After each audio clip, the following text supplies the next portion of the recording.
আর কবরের মাটি কাউরা দিয়ে মানে জানোয়ার দিয়ে বেড়ায়।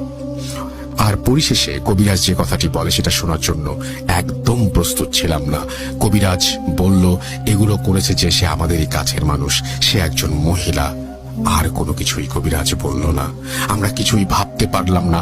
কবিরাজ 3 দিন সময় নিল আর বলল সারা জীবনই এমন করে যাবে সেই নিকৃষ্ট মহিলা। আল্লাহকে ভরসা করে থাকতে হবে।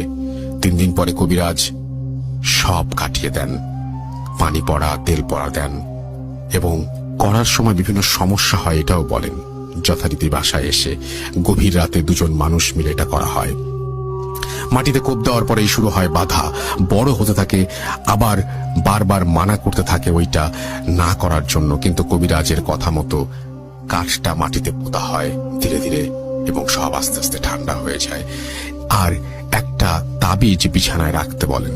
সবকিছুই করা হয়, বিভিন্ন ঔষধ দেন আর আমাদেরকে সতর্ক করে দেন যেন আল্লাহকে বেশি বেশি স্মরণ করতে থাকি। আলহামদুলিল্লাহ, তারপর থেকে এখন আমরা অনেক ভালো আছি, কিন্তু সমস্যাগুলো এখনো চলছে। আব্বা আম্মা দুজনেরই প্রেশার, ডায়াবেটিস, ওষুধ খেলে ভালো থাকে, আগের মতো আর নেই। আর আমারও মাঝে মাঝে সমস্যা হয়। কবিরাজ বলল এগুলো দীর্ঘদিন থাকবে। মহান আল্লাহ পাকের রহমতে আমরা এখনো বেঁচে আছি। আমাদের জীবনের চরম সত্য ঘটনা আর আপনাদের মাঝে শেয়ার করলাম।